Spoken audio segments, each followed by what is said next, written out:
Good afternoon, everyone, and welcome to the Solville PTAC Table Talk production. I am Josephine Anidea, and I'm the business specialist here at PTAC, which stands for Procurement Technical Assistance Services and Center. And we assist MWBE, Minority and Women-Owned Business Services, here in the Bronx to get certified with the city, state, and the federal. Unfortunately, our director couldn't join us today, but I am here. And first of all, I want to thank you for gracing this event. And because of the COVID, this event has been postponed a number of times. So I'm grateful that you're all here. And I picked to have DCAS, NYC, Department of Citywide Administrative Services, because of our good outcome of our prevailing wage webinar, which was hosted by Michelle Centeno and Julianne. Okay. Now, I would want to thank all our guests, all including Antonio Johnson, who's president of AMJ Able Group Inc. Is that right? Yeah. Yeah, we'll put the quality there later. You just go right ahead. Yeah. AMJ Quality Group Inc. Yeah. He's working. I'm working with him right now for his certifications, and although he has projects with some government agencies like MTA and Port Authority. Is that right? That's correct. Now, first of all, I would want to bring out some questions on the DCAS. So I would like to find out how you would gauge the participation of MWBE companies in the program with DCAS under your department. Would it be Julianne? Say that again, the participation? Yeah, the department of the citywide. Yeah. So I'm Jenny Almeida. Yeah, we should. You're okay. Chief Contracting Officer for DCAS, and we have many MWBs who are participating in our contracts. As of now, since January, we have about 6% participation. Okay. Out of $1 billion, we have 77 million for MWBs that we had awarded contracts to them. So it's only 6% of our total. So we need to increase that, and that's why we are joining all these events to make sure that we educate MWBs and how to do procurement with us. Right, to successfully go into contract through DCAS. Through DCAS. Yes. And what are the most common, contracts that are fulfilled, like from the 6%, like what industry or? So we have a lot of maintenance, Okay. for equipment and services as well. Also, We have IT orders that we go through to MWBEs. So we have various orders that we can go to MWBs for. And because we manage 55 city buildings, we make sure that we try to give every MWBE a fair chance when we do get the, goods and services types of procurements come our way. That's good to know. Now, what are the concerns of the MWBE that have contracts with you, or your concerns on the MWBE that have obtained contracts with you? Do you have anything? so one of the bigger issues is that we're using a new system, which is the passport system. Yeah. And MWBs are not aware of the system, and all the solicitations are released through that system. Yeah. And if they're not registered on the correct commodity, they're not going to get an invitation, right? Yeah. So that's the main concern right now: commodity and registration in passport for MWBs. Yes. No. One of the other concerns that I have on my end is when we do attend an event, we do ask MWBEs to, pretty much send us their information. We'll get the capability statement, we'll do a one-on-one, but after that, we won't hear from them, anymore. But this is what we're telling them to constant send us your information or let's meet up and we'll definitely do a one-on-one. But out of the fear that we had last week, I've only gotten maybe about, I would say, half of a response from MWBE that From the event with the Yeah. small business services. yeah, so we won't hear from them, but and then they'll ask, hey, I haven't gotten a job or I haven't gotten any, as Jenny mentioned, any solicitations through Passport or anything, but it's because they're not submitting their information or responding to the emails. Here with Solbro, we assist MWBE companies get their capability statements, so that I tell them that it's like our their credit card or something to show identification card aside from the cards that they show. It tells you a lot of things about what they do in one sheet of paper. So we help them develop the capability statement. So, and for the categories, we also do help them. So you could send them over to PTAC and guide them through how to get the NICE code or the NIGP code. And because that's very that's really important when they get their certification, because they'll be asked for their NICE code and what industry they are in. And then we even go after the industry. There's like subcategories for the NICE code and the NIGP, so we can help them with that. Another area that we need to see the MWBEs, they have to register with the Paying Information Portal, because that's how they are paid. So if they're not registered and paid, then when it comes to payment, then there's going to be challenges. Yeah, that's right. That was what I've been doing for the past, because I'm new here in Sobro.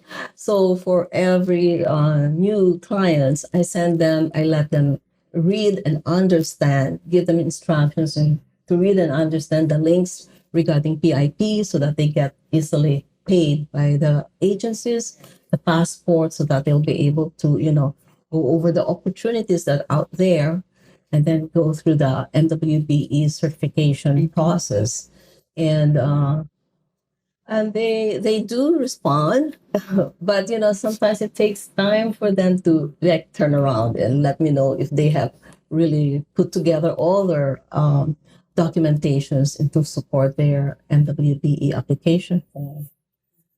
So another areas that you could help the MWBE, the city, including DCAS, post their contracts online. City Record Online. City Record Online. Huge contracts are posted. Anything over 100,000 post on City Record, and some of those contracts could have MWBE participation. So those are areas that they could also look at. Their City Record Online, see whatever contracts are posted, and all city agencies post contracts online. So you can Aside see from when passport, aside from passport, those contracts are posted there. Even if the solicitation goes through passport, they post it on City Record, and vendors can go there and see what's available that they could bid on. So you can mention the issues we have on payment. Yeah. I'm Michelle Centeno, and I am the Senior Labor Policy Advisor for DCAS.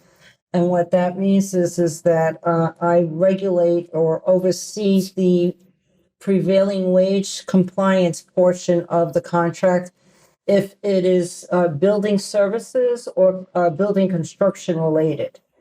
And it is very important for MWBEs who are interested in those type of contracts to make certain that they are familiar with the prevailing wage rates, the benefit rates, because if the contractor or service provider gets awarded a contract, has workers performing the work, they must get paid according to the prevailing wage schedule. And for city work, the prevailing wage schedule is found on, the rates are found on the New York City Comptroller's website, which the information can be provided, but it's www.comptroller.nyc.gov. and then you'll click onto New York City wage standards. And then once you get into there, it's pretty much self-explanatory, but you should become familiar to where it says employer responsibilities, and also look at the schedules. For building services, the only schedule to look at is Article 9. That is where you will get your rates. Not from Article 8 and not from 6109. It is strictly Article 9 for building services. For building construction work, that is strictly Article 8 for the wage rates and benefit rates. These two are what I call my Bible. But I always refer to these two schedules for what the rates are. And if the contractor or service provider or whoever he employs to handle his administrative end, the paperwork for payment requisitions, in order for it to be successfully processed, you must make certain that those rates are correct according to the schedule for that time period. If it is not, you already performed the work, but the payment requisition hasn't been released, 9 times out of 10 is because it was brought to my attention to review the paperwork. And if the paperwork is not correct, meaning the trade classifications for the specific type of work that's being performed, the wage rate or the benefit rate is wrong, is not correct, then therefore what we do is we give the contractor or service provider the benefit of the doubt, give them every single opportunity to correct the situation. And if the situation is not corrected, then it will get turned over for audit, assessment, investigation. And if I'm not satisfied with the compliance portion, payment requisition will not be released. Payment will not be made. And what happens is 9 times out of 10, the monies will go to the city instead of to the contractor or the service provider because they were not willing to comply. So that is what the funds is going back to the right, city. correct. So that is what I do. I remember stressing out Article 9 in the prevailing wage. Article 9 is definitely building services, Building service. and Article 8 is for building construction services.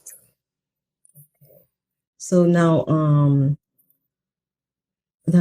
when we hear from our NWDE, Mr. Antonio Johnson.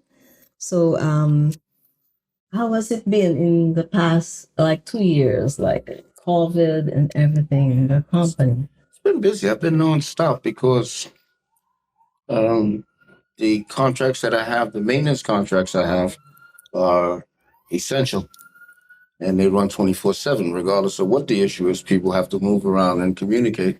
So without logistics and communication, we can't do anything. So that's just where I just happen to fall into my specialties.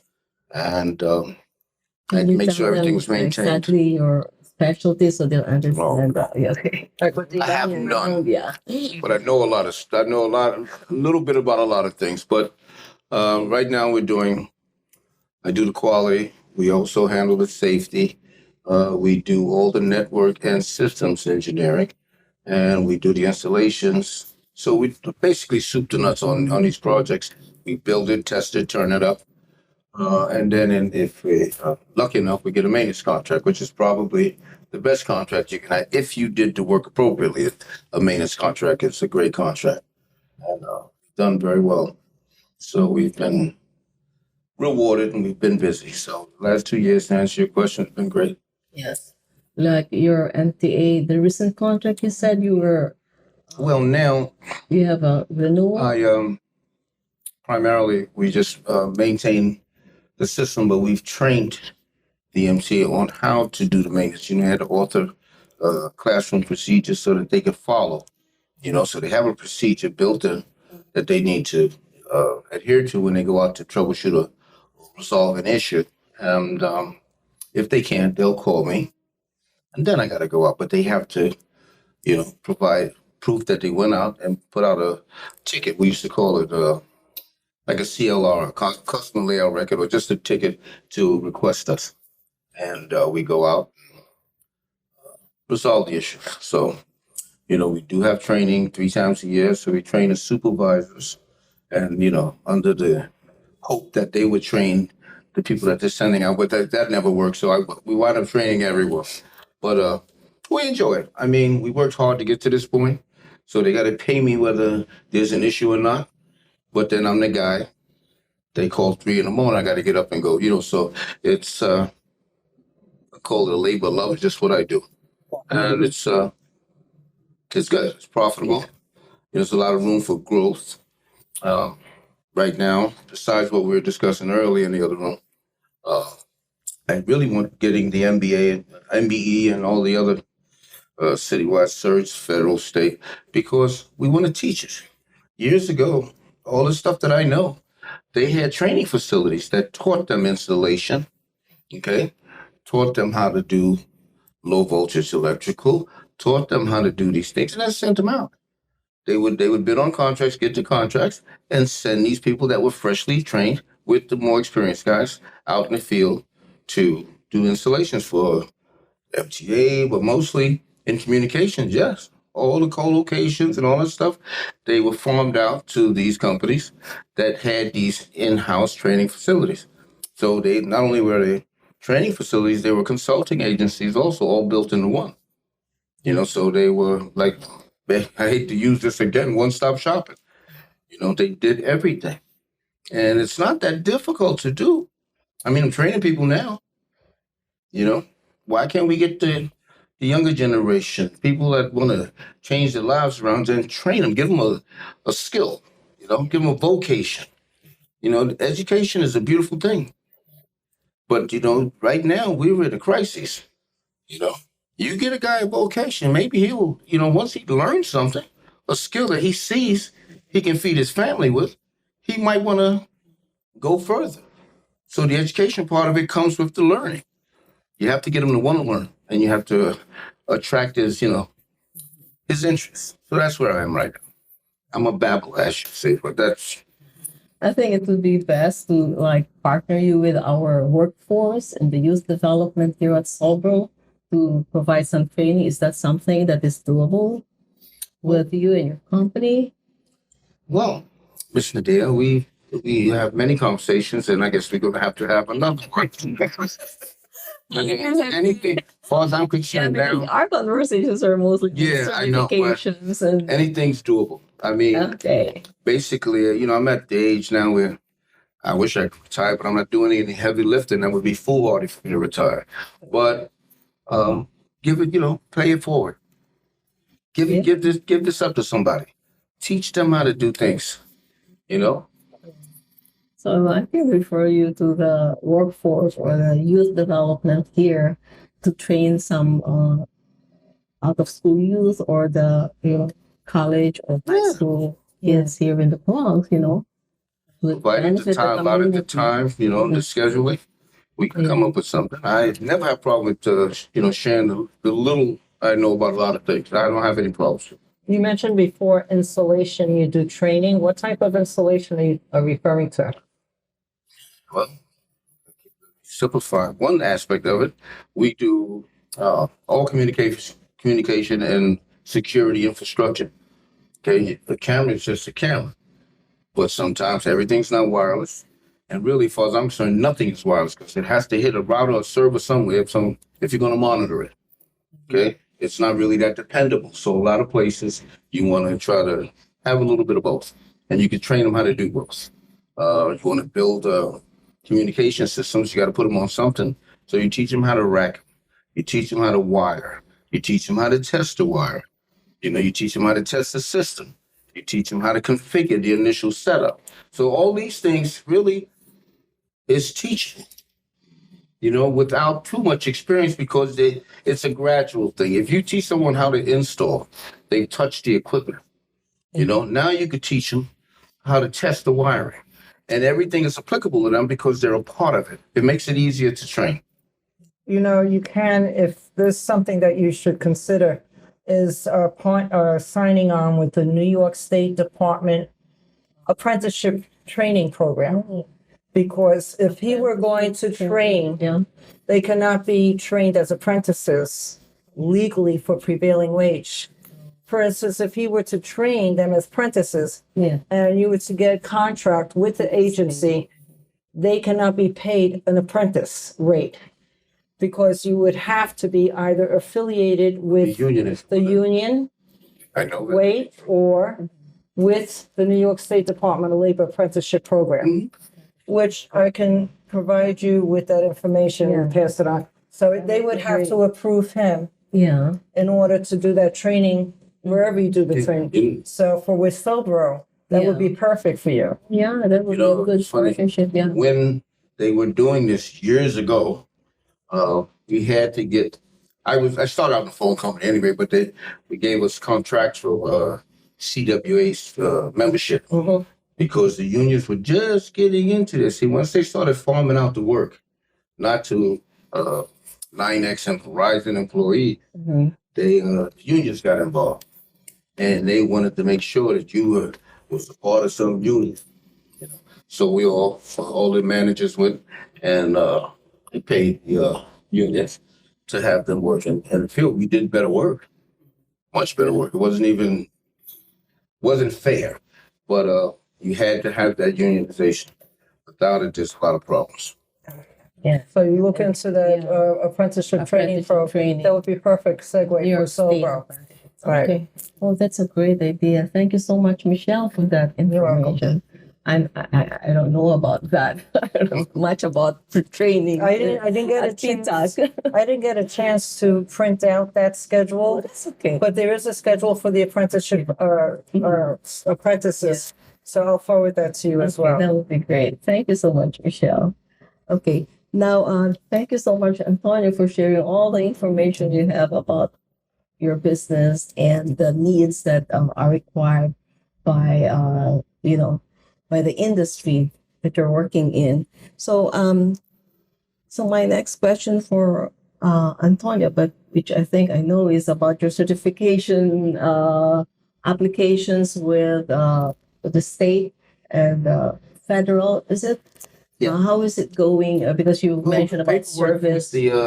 with the federal side, well, the VA side. Yeah. It's all everything's done now. Finally, took me long enough because once you're doing it, say if you're working on a project and Mhm. I'm going to take care of this down the road, then I'll do it tomorrow, and then life gets in the way and tomorrow doesn't come. I just finally got everything done, don't I? Yeah, you mentioned that. I hope so. And but the only thing that was missing was my applications and stuff with the VA, and I took care of that, and now I have to. It's a waiting game, but they said that because of what I want to do with it and just my situation in general, they're going to expedite it. So hopefully within the next couple of weeks, I hear something. And then if I get that, I'll call you immediately. We can proceed with, the other way With you the want to go with the veteran. certifications. Yeah. Veterans owned small business. That's through, Manny Garcia. The veterans is federal, so that's Manny Garcia. Oh, and we see the other speaker. So that's the person who can help you expedite it. Oh, okay. Who? Oh, Manny Garcia is one of our presenters in the prevailing wage. Oh. Yeah. Yeah, we can connect you. Right. That'd be nice. Okay. So now, what other items or concerns that you would want to let the MWBE community? Oh, well, I can tell you that there is a difference. It's very important for MWBEs to understand the difference between city, state, and federal. Yeah. The schedules, prevailing wage schedules for city and state are both similar, but federal is completely different. So if you were to get if you were to get a federal contract, you cannot pay city or state wages. You must only use the Davis-Bacon rates to pay the people who, Federal? right. That would be the Davis-Bacon. Davis-Bacon. Right. Davis-Bacon is the schedule that they use. The federal. Right. And for the city and state, city is strictly for the work that's done within the 5 boroughs of New York. Anything outside of the 5 boroughs does not pertain to the city. It's strictly the 5 boroughs of New York for all city contracts throughout the city. For state, that covers all of the boroughs plus Long Island, all the way out to Suffolk County, and all the way out to the far regions of New York State. I think Buffalo is the furthest region for the state. So the state covers all of those areas. And the rates for New York State, depending upon the region, the county that's in, like for Long Island or Westchester and outside of the 5 boroughs, the rates tend to fluctuate. So that's the difference. And that is why it's very important to pay particular attention to where the work is to be done, where the contract is, where it's to be done and who issued the contract. And you make sure that you get the correct rates, the correct trade classification. Because if you don't apply the correct trade classification and the correct wage rates, then you will, chances are you will lose the contract. And worst case scenario, if it could possibly be that the contractor or service provider will get debarred from doing any city, state, or federal contracts for the next 5 years. So it's very important that you are on top of that your people who handle your administrative paperwork are getting it correctly. When you are, if you have someone that fills out your paperwork, make certain that you review it yourself. Don't sign off on it because the owner of the company is liable for what you sign off on.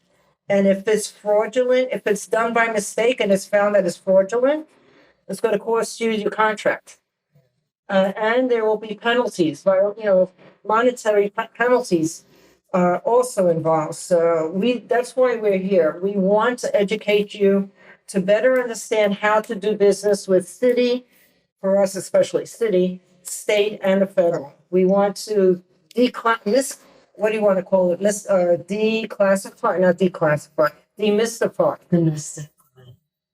the confusion that's going on out there with doing government work. Also, I think from a procurement perspective, it's very important that MWBs respond to the solicitation, even if it's a no bid. We need to know that they are getting our proposals. They have centers like PTAC that help them fill out, review specs and things like that in order for them to respond. So it's very important that we hear back because we do sometimes 2 rounds of solicitations and we get no responses at all. And assuming the commodities are correct, then that delays our procurements. And then we go to the open market and that's when they're participating with regular vendors. We include all MWBs, but they are participating with big companies at that point, right? So it's important that they are responding to us, and you get to know you get to know your vendor if they are very responsive, even if they say no bid, not interested. We need that response. It's very important. Because sometimes they just tell me something there for me, Josephine, but if you receive it, then you have to respond. And we also need to know what challenges they're having navigating like the system, because if there are certain challenges they're having, because like to go through the passport system, sometimes it's a challenge for the MWB. So if we know what challenges that they're having, we can put them in the right direction to know where they need to go to get help. So now I understand why you were asking about the commodity code. Yes, It's very important. It's very important. Like I was mentioning to you before, like they won't get the request if their profile commodity codes are not up to date. So if Jenny just mentioned about the MWB list, that's how we grab a list to provide to her Jenny and her team, is through making sure that their commodity codes are up to date, not only on the profile but also on passport. But we align the information with the request that we get. So it's very important that their commodity codes are up to date on their profile. A lot of the times they have one commodity codes when, for example, we might be looking for supply services or anything, and they only have that one, it could go a long way. So it's best to put multiple commodity codes that fit their services. Right. If you're not receiving as an MWB 3 or 4 requests in a week from different agencies, then definitely your commodity codes are incorrect. Oh, Because vendors that have the correct commodity, they get about 4 or 5 requests in a week from different agencies. Right, because the last time when I did the prevailing wage piece segment here, one of the MWBE, I don't remember what line of business, but she said that she had not heard from DCAS, or she had filled out the passport and everything, and I immediately spoke to our team, and they told me she never got back to them. And we tried to reach out to her, and she never responded back. So, it takes, Yeah. it's two sides. Yeah, that's Yeah, so that could be another issue too. Because like even with their profiles, their contact information may be updated. So we're probably sending a solicitation out, but because their contact information, their email address may not be updated, they're not seeing Yeah. the requests. So one of the things that myself and my team do is when we're having a one-on-one, pull up their profile from the spot just Yeah. to make sure they're understanding what we're talking about. Yeah. And this is why I mentioned that I need to know who we send to SBS or PTAC when it comes to the commodity codes. But I like to show them on screen that, hey, this is your profile, but sometimes they don't have anything underneath there for me, for us to grab when we're looking for a specific service that Jenny and her team do ask us for. So Good to know. Now, Antonia, do you have your commodity code at your? I put like 30 on. That's what I'm looking like.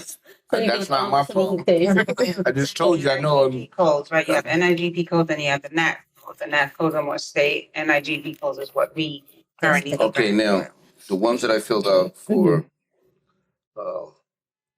city, I guess The city. that's full. I mean, I made sure I looked at all of them, and just from being around a long time and doing a lot of this work, I just started filling out the ones that I knew that we could do as a group. And see, I'm here representing what I do, but there's a consortium of engineers and specialists that work with me in many different areas. So when I'm looking at a contract, I know that my resume pool for bidding purposes is full because I know this, I know everything on there I knew, but I mean, as far as a specialist, I know when I do put in facilitate a bid that I'm covered. So I put down everything. Okay, good. And I will call you 40 times. I'll call you at least once, twice a week. Okay. Just to check starting out. Then, I do communicate. If I don't do anything else, I communicate. I have to. Because you don't know anything if you don't. So. Say with the DEP, for the water filtration, they have their water treatment upstate, Yeah. but but they still go with the city rates for like what's in Article 8. It would be in Article 8. You would get it out of Article 8 or whatever the classification is that you would utilize. But DEP, because even though the water treatment plant is up there, they go with the City. right. I see them. Matter of fact, right outside my co-op. I live where the old aqueduct trail is, so they have confined spaces where you can get a water running underneath. These guys are down there all the time. It's kind of suspicious. That's why I'm building a monitoring system, but it's I see them all the time, so they do work there citywide. Whether the state ain't working in the city, so I know they're using the city. Right. Yeah, because that he's developing that monitoring water Right. defined. Filtration we have Yeah. to a degree. Yeah, that's once I get the provisional patent, which should be here in a couple of days, and all my work is done. As far as presenting it is done. I won't feel comfortable until I give it to my child, at least on both designs. Then I can go out there. Once I do that, it's hard to keep me still, keep me down. So you're going to be creating a separate profile for SBS one for the quality group and then one for the water. Yes, for the water. Well, filtration system. It's not in its infancy, but it's a baby. Okay. And the other thing for the consulting and training, that's always been a priority. Okay. You know, so we want that's our that's a part of us, so to speak. This is our new pet project, but it's very important. So we kind of got away from that for a second just to substantiate this. Now that we did that, my focus is on the consulting and the training. Okay, because it's important, and we can do a lot of good, a lot of work can get done. So, Antonia, is the training under your ANJ Yes, Able group that's as well? correct. Yes. Okay. Training, consulting, Yeah. and the development of. No, let's keep this separate right now. Okay, everything is substantiated on the other side for everything. I mean, this is all legitimate and ready to go. Mhm. Like I said, until I create a breadboard and simulate the functionality of it, I'm going to leave it as such until I can think. The funding, if I was to present my paperwork to you, oh my God, we got to do something with this. That's what I got to do, right? Do stuff with it, and then I could tell you, yeah, I need that money. Okay. And you do know the funding people that's out there to assist with. No, that's why I'm going to call you 4 times a week. So when you get to that part, let us know. Yeah. There you go. Right. So DCAS in general, we are our priority is to help all MWBs. We have Julian's team, which has done a great job outreaching. She has a team that works directly with MWBs, set meetings with different line of services we have. We also reach out to MWBs, a small purchase group, and a contracts team. So, and then we have Michelle to assist them with any other questions with compliance with the prevailing wage. So, DCAS is ready to help Here. to any MWB that wants to do business with the city. The city. For the entire team for DCAS, it's the one, I cover a lot of, Yes, we do. a lot of services. Territory, yes. Yeah. Yes. and So I can territory give as well. you my email to which bounces to the entire staff. So we have one email that I would get it, the rest of the team would get it all at the same time, which is DCAS MWBE services at dcas.nyc.gov. Yes, and WBE services. Fully written out services. Yeah, at At DCAS DCAS dot NYC NYC. dot GOV. And it's a 3% when you do get ready. That's the major part. This is New York. I didn't say there's a bump associated with it. She would know what the bump is. I didn't say that. Okay. So, anything else? Do you have any questions? I feel very fortunate, and I was not that I was hesitant about coming to the meeting. I made sure I have momentum with what I do now. I have a lot of flexibility. Anything can happen, but I can usually control my narrative, so to speak. And I feel quite fortunate to be around you ladies, because you're informative, you're helpful, and you basically you have everything and the knowledge and everything that I need to succeed and proceed with this thing. And if you'd be so kind, I'm going to utilize you to, No, that's why we're here. fully. That's And then maybe we can help somebody else. That's basically what I want For to do. sure. share the knowledge. And also administratively, because you've got the Port Authority, potentially DEP. Again, Port Authority is the federal. Federal, yeah. Yeah. Well, that But- portion of it is done. Yeah. And to be honest with you, Mhm. contracts with the feds, the work is the work, for as I'm concerned. The bureaucracy, just the echelon, the things you have to deal with unnecessarily. I can follow any protocol because everything's protocol. Governmental protocol is subject to change, which is it's a contradiction because they're stuck in stone. But it's all over the place, and I prefer once we finished that contract and they gave me my kudos and I just moved on. I didn't accept no more. So let's just say NYCT and MTA for right. Long Island Railroad. New York City. Just keep it local. New York City Transit. Yeah. Yeah, because I've spent my share of time with the path train. Amtrak and running dark fiber in the middle of nowhere. And then it's a payment issue. See, small businesses, and I have made a lot of critical financial errors starting out. You need those small businesses. Gotta have. Because if you're working with the federal government, you will go bankrupt trying to, cut through the red tape and all the unnecessary things you have to do to get paid. Your paperwork has to be like you just pristine.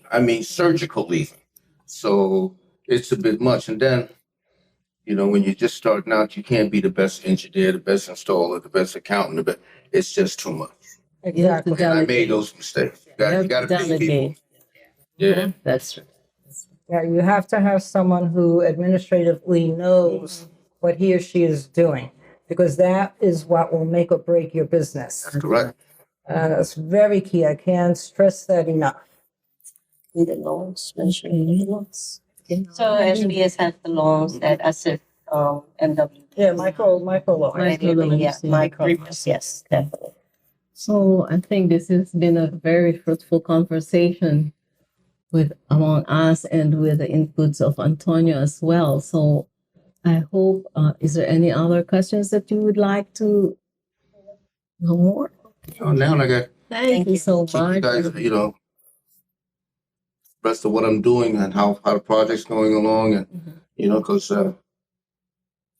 it's fun. I'm having a ball with this, and I would love to share this. Yeah, we would love to see you become successful. And I Thank will you so respond and much. give you my information. Yeah. Thank you so much. Great, thanks. Thank you for having us. Thank you for I really appreciate it. Thank you so much.